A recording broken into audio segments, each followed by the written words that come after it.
Hello and very welcome to that webinar of Dream Composer today. My name is Konstantin Prusak and I'm responsible for a couple of digital products, and one of them is Dream Composer. And this is also what we are going to talk about today. So what is Dream Composer, what it is used for, like a little bit of the history of Dream Composer, and yeah, we'll jump into that software and give you a little bit of a demonstration, and you are able to ask questions. On that, there's a little chat menu down there which you can see, and you can type in questions, and after the presentation we are then able to answer those questions, or if that is not possible, you can write me an email afterwards and we can go into the discussion. Yeah, so what is Dream Composer, and where does it come from? So it dates back a couple of years already, where the initial idea was born. And basically it came from my predecessor, who basically looked at the market and understood that there is a problem or a need for embellishment visualization of in the online or 3D world. So basically, as Kurtz is a transfer product manufacturer, we produce all those shiny materials that are on packaging and all that. So we thought, how can we help the design community, the designers in the graphical industry, to visualize those materials that we are providing in the physical world, and do that in a very easy and intuitive way. And this is basically where Dream Composer started. So we had the idea of visualizing our materials digitally and different kinds of other embellishment products that are in our portfolio, and give the community of designers basically the best tool to visualize our products. And this is where Dream Composer was born. And as you can see, this is a web-based application. So we are at dreamcomposer.de. So everybody of you is able to visit this website. This is our landing page. There's a little bit of information. And you can then basically look at all of these texts, but basically we will be talking through that through the product today. So it's a web-based application, like I said, and you're able to log in with your login credentials very easily by going to the upper right corner here and pressing login. I'll do that quickly, and we will be logged into our dashboard. As you can see, there is not a lot of projects inside of here, because this is now our tests, basically our tests account, where we basically show from scratch when you start and sign up the first time. So as you can see on the right hand side, I do have a Add Project button, and when I click it, I do see this pop-up window where it asks me to upload a PDF. In this case, a print PDF file works best when it has a specific structure. So I will show you in a quick way how this structure could look like. In this case, I've opened up this champagne box, and you can see that there are a couple of information snippets inside of here that we need to have to work properly in Dream Composer. So we do have on the right-hand side a couple of layers that basically show the structure of this PDF or this file, because now it's maybe an Illustrator file, but you then would need to export it as a PDF, and you could use it in Dream Composer. So you have a cut layer, basically, where you'll be able to see all the information that is available for us to know where we need to cut around on that paper. As well as in blue, we have all these folding lines that are then important for us in the next stage to fold the carton together to make it a 3D object. And of course, there are a couple of other layers, let's say foil 1, it is a very generic name in this case, just so we can apply everything here. So you can name it 1, 2, 3, 4, 5. It doesn't matter. You are free to name it whatever you want. And you can see this is now the Champagne text that we have inside of here, as well as print. So all the colorful polygons that are in here. And foil 2 is also an extra layer, which is the gray background here. So all these extra layers are for us important to then apply different kinds of materials, embellishments, or tools that we have in Dream Composer on that product. All right, let's jump back and upload this PDF. So I can either drag and drop a PDF file in, or when I click here, you can see my file browser opens up and I can select one of these. So in this case, this is Kurt's Champagne, and we will upload it by opening it. So you have the possibility to rename it. You could just say, okay, I want to name it Champagne. You could give it a description. And when you press create, this PDF is being uploaded to our servers and interpreted in different kinds of sections. So we look at all the information that is inside of the PDF and rasterize it for better performance for your use, and then reopening the project in a later stage. So this takes a couple of seconds for us to generate all the information, all the images that need to be in there. But basically, you can see we are processing all the layers, and you can see with those check marks where we are standing at the moment. So like I said, this is a little bit dependent on like how big the file sizes are, how good your internet connection is. And from there on, this is like the initial upload that we are looking at, and then basically providing the full cutout model that you then can later in the next stage use. So as you can see, this package was cut out, and it's not folded yet, obviously, because there is no folding information in terms of degrees inside of the PDF or the Illustrator. So I'll make this tab go away so we see a little bit better here. And you can see we would need to fold it. So how do we do that? On the right-hand side, we now have a toolbar or a some sort of menu bar where we do have different kind of action icons. In this case, we need to go to folds. So I can click here, and as you can see, when I zoom a little bit inward, I do have now those dashed lines that represent those blue lines that we have seen before. So you can just click at one of these, and as you can see, it's now marked, and I can just easily take this slider and slide it to a specific value, in this case to 90 degrees. So I can make my way through this box and fold every separate folding line to that specific degree that I need to fold it to.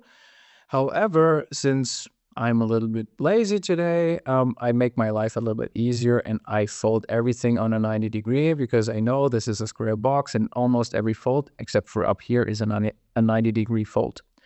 So I can just go here to the right-hand side and see all those unchecked boxes, and I can say all edges, I want to check all of these, and you can see there are no marked. And I can take my slider and slide it again to the 90 degree angle, or down here, press just 90 degrees. This is both possible. As you can see, up here is now that lip that has a different fold because it folds inward around the bottleneck. So I can just, for ease of use today, I'll just fold it inward a little bit more so we don't see it because it's not important for us right now. If I look here in the back, I can see a little artifact. There's a flickering that you can see on this edge of E, and I will show you what this is all about. I will just unfold it a little bit. This is a glue lash. So you can see this is basically where the carton is glued together here in the back.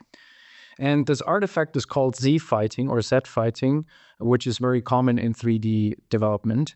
It means basically when you have two planes or two areas that are very close to each other, basically so near that they would lay inside of each other, which happens if you fold if you fold something both on a 90-degree angle and they overlap basically perfectly, then they would lay inside of each other, and like one side would shine through and then the other side would shine through.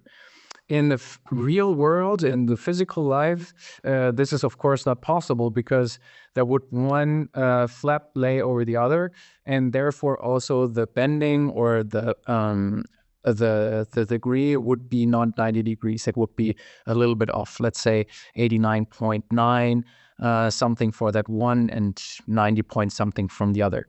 So we can simulate this also very easily by just, if we go and see that artifact, we can just fold this this glue lash just a tiny bit inward.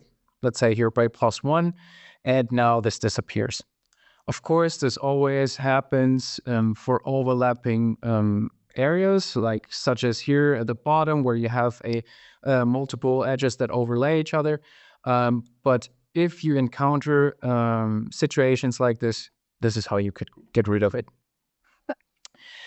All right, so we've already done it. We have created our first package in 3D in a very simple and easy manner. It took us a couple minutes, but it's super simple. You can fold it together and you already have a first impression on how the product looks. And this is also one of the big upsides of DreamComposer, not only showing our embellishments, but having the possibility to visualize something very quickly and going into that information exchange with the stakeholders and or maybe your customers in the end, to basically show that product. Because I know maybe a champagne box is very simple and easy to understand in the 2D world of a plain art work, but if you, let's say, have a beer carrier, which is a little bit more complex when it's unfolded, it definitely makes sense to show a 3D model to have everybody on board and you're on the same page when you're talking about it. So this is a really big upside in terms of it saves time, and you do not need to like make a lot of real world mockups because they cost a lot of money. So you can reduce that number of real world mockups maybe to only your top 3 or whatever what you're doing. So this is probably one of the biggest upsides of DreamComposer when it comes to visualizing different kinds of packages. And of course, it weren't for Kurtz if we wouldn't show different kinds of shiny materials, and this is what we're going to do now. So you can see here, I jump back here to my layers and design overview. So this pen icon here in my toolbar, and there I have different kinds of layers. These layers we have seen before, remember? Foil 1, so if I hover over this magnifying glass, you can see the champagne text. And as well, if I hover over print, remember again, this is all the colorful polygons that are in here, or foil 2, the gray background. So if you can remember, if you have very generic names for the layers like I do, you can still review what is inside of them. In this case, I will just jump here to that champagne text and I will go to material and press this button, and you can see there is the Luxor palette, basically, which are all our metallized materials that we can choose from, as well as the colorids that are down here. So they're non-metallized materials, so opaque, as well as a couple of varnishes, Lumaphene, which are semi-transparent materials, so if there's a print in the back, it can shine through. Or you would have, of course, light lines. So these are our holographic materials that you can choose from. So this is also very special. A lot of people like them, but of course, sometimes you have to be a little bit careful in terms of, so it's not overloaded with them. But I will overload it in a minute so you can see how it looks like. All right, I'll just jump back to the very standard gold of 220 here, and I'll choose this. And when I click it, you can see it's very simple. Apply to that text. I can rotate. I can swivel my my project here around, and I can see how the reflection looks. So, and I can easily change from gold to green to purple. It doesn't matter. I do have a lot of degrees of freedom when it comes to changing and quick interaction with the product. I'll just quickly stick with the gold here, and I will go back to my layer list, and I will go to the background layer, and I will choose also material, and let's say I want to have a silver background. The reason why I'm choosing this is now you can see there is gold and silver. And if I have a very bright light source, if I zoom in here a little bit, and you can see maybe here is a very good spot. You can see the M kind of disappears with this with this light source. And this is also what would happen in the real world example if you have two flat lying materials or metallized materials.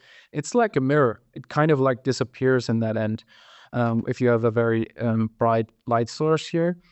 But what you can do, and this is the reason why I want to show you this, is of course this is not the only steps that we can take to apply embellishment. We can also like show different emboss or debossing techniques. So in this case, I'll jump back here to my material of file 1, so the text, because I want to emboss the text. And I can do that here by pressing embossing. So I have different embossing or debossing types. In this case, I'll just choose this one, for example. And as you can see, I haven't changed the camera angle, and it already pops out. So you can see there is the possibility to make the text stand out and give it a better look and feel for this case. Maybe you think this is too strong. You can decrease the level here, let's say to 40%, and make it a little bit more realistic in this case. So there are different kinds of possibilities to show embossings on that product here. Maybe you've seen emboss by texture. This is also a very interesting feature in this case because it helps with multi-level emboss. So maybe I'll just deselect here the color to give you a better understanding what I mean. I will look at the M here again, and everything what is white, so there we have a white contour, will be embossed high at the highest point. And everything that is black will be at the level of the substrate. So you can see there is a white contour and a gray filling. And so we would expect that there is a frame around this this M, and with a dip inside of the filling here, if I choose emboss by texture. So I'll just apply my gold here again, go back to my embossing and say emboss by texture. And as we expected, you can see now there is that contour, which is a little bit higher than the filling, which is a little bit lower, even though the filling is still a little bit more embossed since it was gray than the level of the substrate in this case. So you can play around with different kinds of multi-level emboss textures and so on and so forth. So this is a very interesting and cool feature to, give your shape and product a unique look. Of course, we can take it a step further. I'm not sure if you're familiar with our daughter company H+M, Hinder and Mühlich.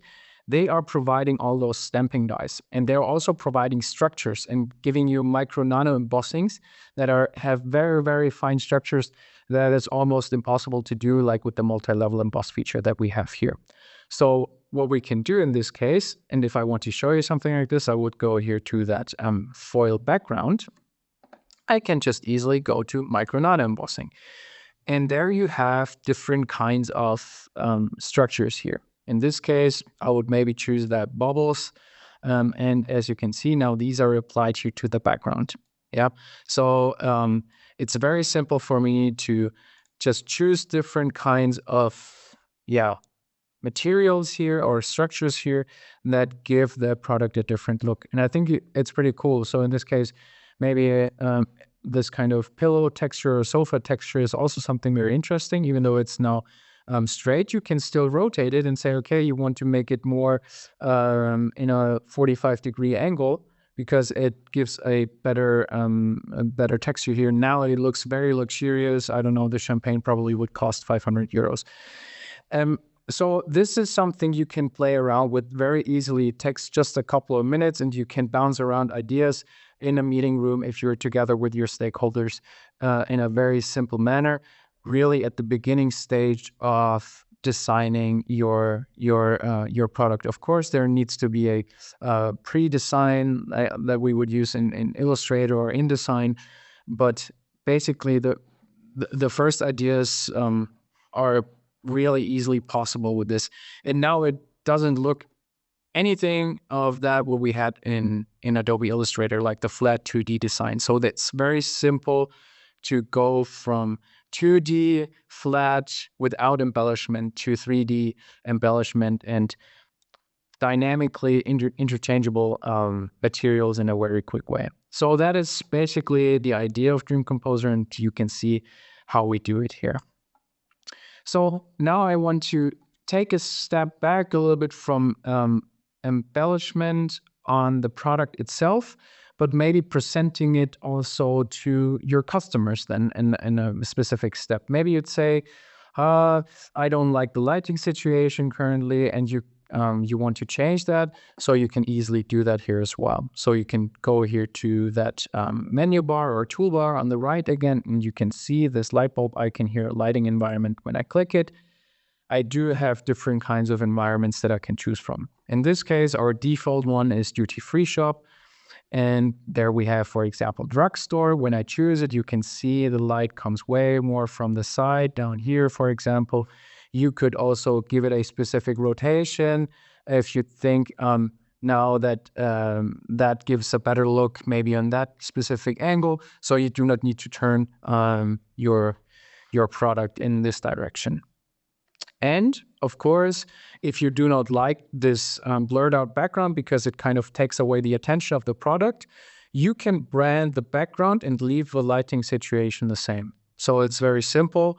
In this case, you can just go easily to that view settings icon here, and you can go to color instead of environment. So background, color, and now you can see lighting situation stays the same. And you can go down here to that background color box here, and you can just easily take that color picker to any specific value, punch in hex values, or just use a couple of presets that we have down here.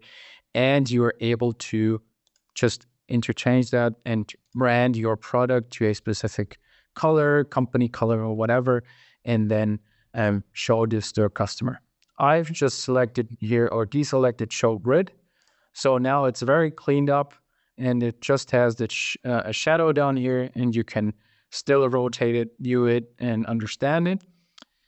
And of course, the question would be now, how do you share this with a customer or a stakeholder? Well, that's very simple. We have two ways of doing this in Dream Composer. We can either create a screenshot. So you can click here and you can choose your resolution here, as well as deselect a couple of information pieces if you do not want to show layer information, because we usually put that inside of it. That would be one thing, but this is of course not my favorite thing, because this would be what I want to show you now, and this is the sharing feature that we have. So make it dynamically viewable for everybody with that link. So the link is accessible 24/7, and you can just get this link by clicking down here at the sharing button, and there is this unique link for this product or this project, and when you press copy, you can send this link to anybody. The person doesn't need to have any access credentials to go to Dream Composer. They just need to open the link. I can show that easily here when opening another tab. So I can do that here. And basically, when the person pastes this link in their browser or opens it up with their phone, they see this overview. So it's also loading and rendering the textures. And basically, as we would upload a new file, it takes a couple seconds to basically pre-render on our servers, and then you would be able to see that project here. So I can easily, as a customer, now see how does that project look like. I cannot make any changes here. This is something that we can discuss, of course, then in person if you would like to make any changes. And you can see there's this info card with the information that I applied on the different layers. So if I would be the customer and I would now call the designer and say, hey, dear Mr. Designer, I want to change that sulfur texture to a holographic to make it more pop. And then say, okay, sure, we can do that. Go back here to my designer tool and go here to my layers and design overview, get rid of the sulfur texture and choose a material that is a holographic one. And I can go down here and I would choose maybe this one, this reptile kind of view. You can see it already looks a lot more different than the sulfur texture. And I can easily just jump back here. It takes a couple seconds for the viewer link to react, but the person on the other line, it doesn't matter how far it is away, can be like 1,000 of kilometers away. They can open up that, or they can use that link and they see that the changes immediately, or at least like 2 or 3 seconds later. So that is a big upside in terms of just sending a screenshot. The person can just look at a specific information or a specific area of the product and say, okay, I don't like this or I like this. And it's very, very simple to use. And this is probably one of the big upsides of using DreamComposer as a web-based application, because it gives you the freedom to send out the product or the your project idea in a very easy way, like in the situation of working from home or you have clients abroad or whatever. So that's super simple in this case. All right, so this is the stuff with sharing and all those things around it. Now I want to go back a little bit and show you the possibilities that we have with labels, because packages are one thing, right? You have packages for stuff, but then you have labels or other, let's say, objects that are not a package in this case, that are made out of carton.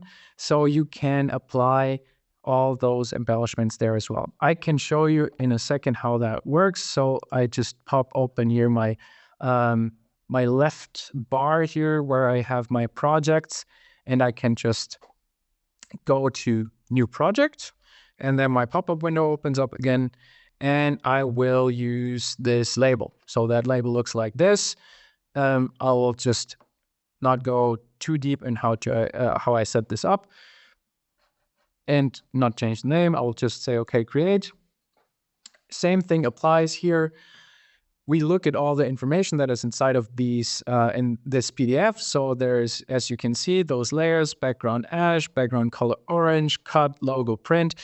So there's also information inside of this layer that we need to process and render out, or basically rasterize for us to give you a better performance. Because DreamComposer is a web-based application, we do all the heavy lifting when it comes to rendering on our servers. And the user needs only his computer.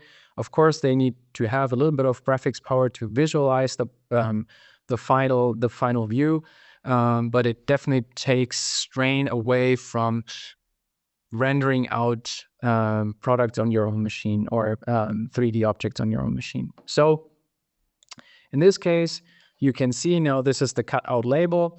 It's a wine bottle label. And basically it's cut out like this, this shape here, and we just can quickly go through of applying different kinds of materials here. So you can see there is this layer which is called logo, so it has the carbon text inside of it. Then we have background color orange, so this is like that orange piece up top. Background color ash, this is of course the gray block down there. And for print, now this is something special. There's a print in the background. The reason why I did this, maybe you remember I said we have Lumafine. Lumafine is a semi-transparent material that we have. So if there's a print in the background and you apply the Lumafine up top, you can see the print through that material. All right, so in this case, easily we'll just go through. We'll apply something here on the logo.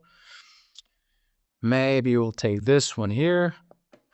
So we can see this already applied. It's a little bit dark, but you can see here. Then we can say, okay, we want for the background color orange. We want to have a Lumafine, which is down here.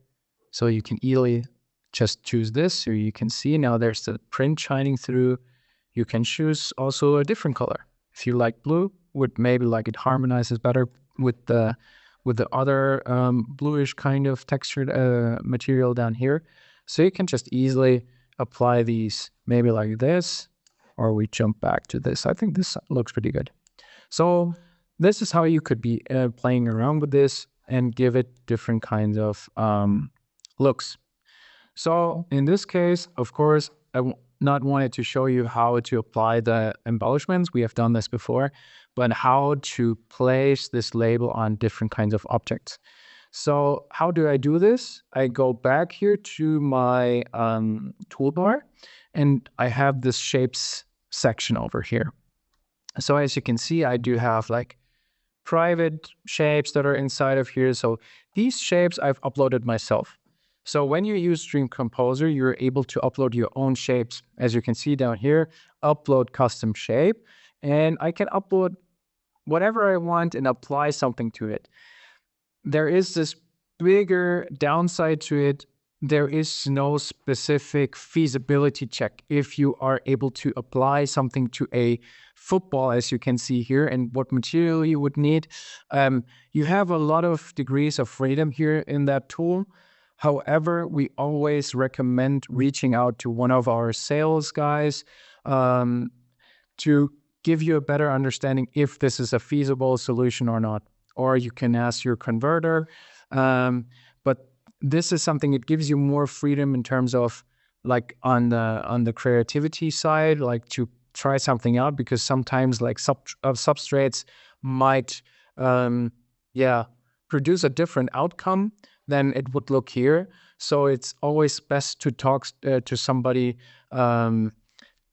either from the Kurtz side or from the converter side to kind of find out if this is a feasible solution and producible before you go and run off and say, okay, this is my final idea. So, but this is just set on this note here. I want to apply this label now on a bottle, and a wine bottle specifically. So I do have those different kinds of templates down here, which are free for everybody to use. So the bottles here, those scream jars and so on, or the boxes, the cards. This is also like everything that you can use with the software as a template. So these are open for everybody. When I press here, for example, this wine bottle, it takes a couple seconds to prepare and load, but you will see in a second that this wine bottle will not have the label applied immediately. This basically is due to, now this is a round bottle, it makes a little bit different, but if we would have this Franconian wine bottle here, for example, it would look a little bit different because sometimes you have a front label and a back label. In this case, we only have that front label example. So you would need to tell the software where is the front and also where is the back of your product. And this is also then what we try to show you here in this case. So we'll give it a couple seconds to load. While this is loading, I will just take a sip of water. So as you can see, this is now that white area that I've been talking about where the label would, of course, land, but it's way bigger than our label. In this case, this means this white label is the mappable area. So this is the area where you can apply a label to. And this gets really interesting when we apply a label and look at it. So I will just go here to faces. Now you can see on the right-hand side, this red blinking dot has appeared, so it wants you to interact with it. And you can just click here and you can see there is our label that we can apply to either a label front or a label back. In this case, like I said, we only have a label front, and I'll just say, okay, I have that label front, and for the back, I don't have anything.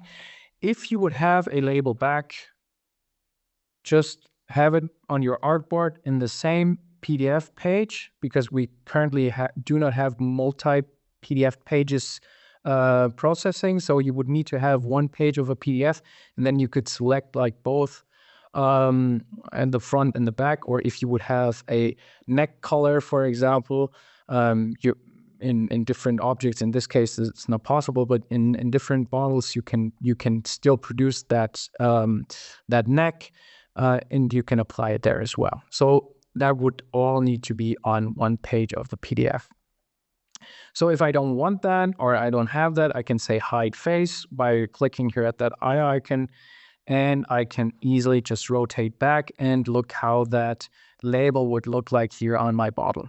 Now it's placed in the center of the bottle or of the mappable area. And now this is where the adjusting or the total size of the mappable area comes into play. I can adjust the label size as well as the position. So this is now scaled to that mappable area, but I can scale it down here, let's say to 107%, because I think this looks reasonable in this case. And I can, of course, apply a different precision. So I can either rotate it a little bit left or right.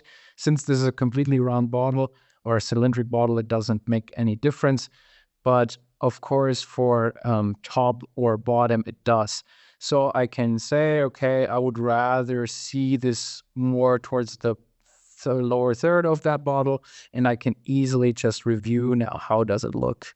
And as you can see, there's shines through. This is red wine, and I can easily just review now how that that label looks on a bottle.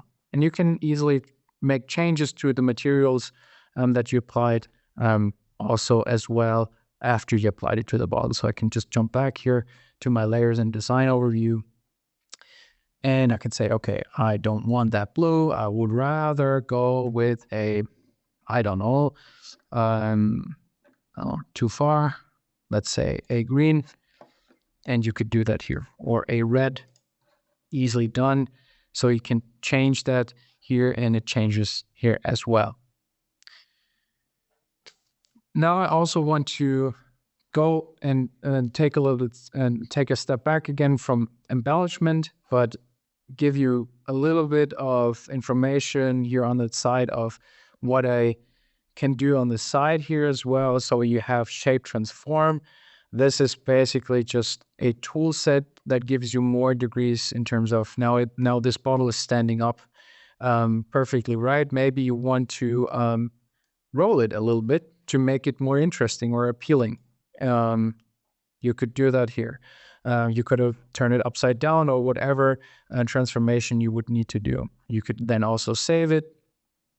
So if you open the project up again, you can see exactly this this position again. As well as maybe your camera position is something that is interesting, that you want to maybe review a couple of times. So you can easily say, okay, this is a view that I would like to reproduce with every project. So you could say, okay, I want to save this globally. So I can go back here to global, and I say, okay, create, and I want to have a new name for it. And I say create. Now it's called webinar 2025.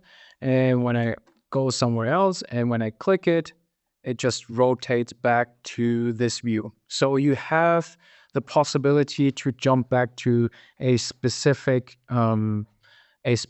angle of view, basically, of your product, and reproduce that easily. If you have, let's say, 3 different logos and you always want to show that in the same look, you can do that. And you can say also, I want to save this as initial position. So everybody who opens that project either on that as a designer or on the viewer link will get this view. So this is also something that can come in very handy. All right. I think this basically concludes almost everything that we wanted to talk about today. There's, of course, a couple more things when you go down the rabbit hole of creating your own shapes, but that definitely would, exceed our time frame for today. So if you are interested in the product in itself, you're free to go to the website dreamcomposer.de, check it out there. Just either register for yourself. It's a self-register process. You can do that very easily. It's 30-day free, 30-day trial, so it's a full version of the product. You can jump in there and do that for free. Or if you have questions afterwards, just contact me. My name is below that on the website. It's when you scroll down, you can see basically my name and the email address. Just write us an email, or basically ask the questions now. I will just go here to the question sections that I have and see if there are questions. If you have any, I will wait a couple of minutes and I will then try to answer those here. All right. I will then conclude this webinar. Thank you very much for joining. Like I said, if you have questions, I'm always happy to answer those. We can also go in direct contact of giving a specific training for specific needs. Just let me know. And well, thank you very much for joining and have a great rest of your day.